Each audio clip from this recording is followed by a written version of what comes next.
நம்ம நாட்டுல பங்குச்சந்தையை நம்புறவங்க அதிகம். அதோட நுணுக்கத்தை நல்லா தெரிஞ்சுக்கிட்டா போதும், நல்லா சம்பாதிக்கலான்னு சிலர் அதையே தொழிலா செய்யறவங்களும் இருக்காங்க. அதே பங்குச்சந்தை இப்ப கொஞ்ச காலமா பெண்களால பந்தாடப்பட்டு வருதுன்னு சொன்னா நம்ப முடியுது. ஆமா, 2 பெண்கள் நம்ம இந்திய பங்குச்சந்தையே மொத்தமா காலி பண்ணி வச்சிருக்காங்க. யாரு அவங்க, என்ன ஆச்சுன்னு தெளிவா பார்க்கலாம் வாங்க.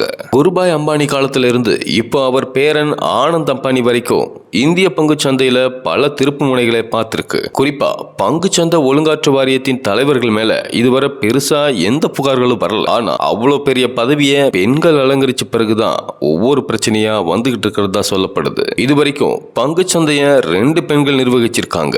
முதலாவது ஆள் சித்ரா ராமகிருஷ்ணா, இரண்டாவது ஆள் இப்போ தலைவராக இருக்கிற மாதவி புரிபுச். தேசிய பங்குச்சந்தையின் முதலாவது பெண் இயக்குனர் என்ற பெருமைக்கு சொந்தக்காரரான சித்ரா ராமகிருஷ்ணா செஞ்சதெல்லாம் அல்டிமேட். இவர் பதவியில இருக்கிறப்போ ஒட்டுமொத்த பங்குச்சந்தை ரகசியத்தையும் யாரோ ஒரு முகம் தெரியாத இமயமலை சாமியார் கிட்ட சொல்லியிருக்காரு. தினமும் இங்க நடக்கிற எல்லா விஷயங்களையும் அவருக்கு மெயில் மூலமா சொல்லிட்டே வந்திருக்காரு. அதுக்கு அந்த சாமியார் என்ன செய்ய சொல்றாரோ அதன்படிதான் சித்ரா பங்குச்சந்தையில முடிவுகளை எடுத்து பல விஷயங்களை மாத்திருக்காங்க. இதனால அந்த சாமியாரும் சித்ராவும் நல்லாவே லாபம் அடைஞ்சிருக்காங்க. 2015 வருஷம் எர்னட்சட் அண்ட் யங் என்ற நிறுவனம் நடத்தின ஆய்வுல சித்ராவோட எல்லா லீலைகளும் வெளியே வந்துருச்சு.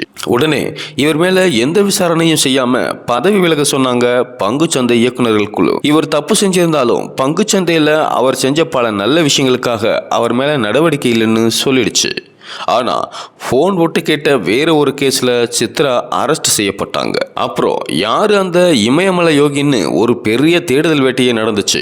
அதோட முடிவுகள்ல சித்ராவுக்கு கீழே வேலை செஞ்ச, அதாவது என்எஸ்சியோட முன்னாள் குழு இயக்க அதிகாரி ஆனந்த் சுப்பிரமணியன் தான் அதுன்னு கண்டுபிடிச்சாங்க. சித்ராவோட தலைமை ஆலோசகரா இருந்த இவரு அவங்களுக்கே தெரியாம யோகி மாதிரி இவங்க கிட்ட தனக்கு வேணுங்கிற விஷயத்த மெயில் மூலமா சாதிச்சுட்டு வந்திருக்காரு. இவர் மேலேயும் பெருசா எந்த நடவடிக்கையும் எடுக்கப்படல. மாதவி புரிபிச் இந்திய பங்குச்சந்தைய அதானி குழுமம் முறைகேடா பயன்படுத்திட்டு வருதுன்னு கடந்த வருஷம் அமெரிக்காவோட ஹிண்டன்பர்க் நிறுவனம் ஆதாரங்களோட சொல்லி இருந்துச்சு. இப்போ அந்த விஷயம் ரொம்ப பெரிய பேசு பொருளா மாறி அம்பானி மேல நடவடிக்கை எடுக்கணும்னு உச்சநீதிமன்றத்துல கேஸ்லாம் போட்டாங்க.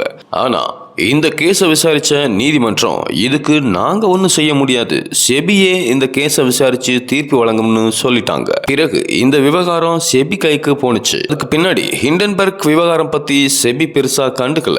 எப்ப கேட்டாலும் நாங்க முறையா விசாரணை நடத்திட்டு வந்துட்டு இருக்கோம்னு மட்டும்தான் சொன்னுச்சு. ஆனா இப்போ ஒரு வருஷத்துக்கு அப்புறம் அதே ஹிண்டன்பர்க் நிறுவனம் அதுல பங்குச்சந்தைய முறைகேட பயன்படுத்துற அதானியோட பல நூற்றுக்கணக்கான வெளிநாட்டு கம்பெனிகள்ல செபி தலைவர் மாதவி புரிபுச் மற்றும் அவங்க கணவர் 2 பேரும் ஏராளமான பங்குகளை வச்சிருக்கிறதா அதிகாரப்பூர்வமா சொல்லியிருக்காங்க. ஆனா இந்த குற்றச்சாட்டை மாதவியும் அவங்க கணவரும் முற்றிலும் மறுத்திருக்காங்க. அதே போல அதானி நிறுவனங்கள் மேல செபி விசாரணை நடத்தும்னு சொல்லப்பட்டுச்சுல, அதுவும் ஒழுங்கா நடத்தலன்னு சொல்லியிருக்கு ஹிண்டன்பர்க். இதனால இந்த வாரம் ஆரம்பத்துல இருந்தே இந்திய பங்குச்சந்தை பெரிய சரிவை சந்திச்சிருக்கு. குறிப்பா அதானியோட குழுமம் கடந்த 2 நாளா சுமார் 53,000 கோடி ரூபாய் வரைக்கும் நஷ்டத்தை சந்திச்சிருக்கிறதா சொல்லப்படுது. அதானி கம்பெனியை நம்பி இன்வெஸ்ட் பண்ணவங்களும் பெரிய சரிவை பார்த்திருக்காங்க. மாதவி மேல ஹிண்டன்பர்க் சொன்ன புகார் இனி வரும் நாட்கள்ல விசாரிக்கப்பட்டுச்சுன்னா இந்தியாவில் இந்த விவகாரம் பெரும் புயலா வெடிக்கும்னு கணிக்கப்பட்டிருக்கு. பங்குச்சந்தையில மிகப்பெரிய மாற்றம் வரலாம்னு சொல்றாங்க. அடுத்தது என்னன்னு பொறுத்திருந்து தான் பார்க்கணும். நீங்க பங்குச்சந்தையில சேஃபா இன்வெஸ்ட் பண்ணிருக்கீங்களான்னு கமெண்ட்ல சொல்லுங்க.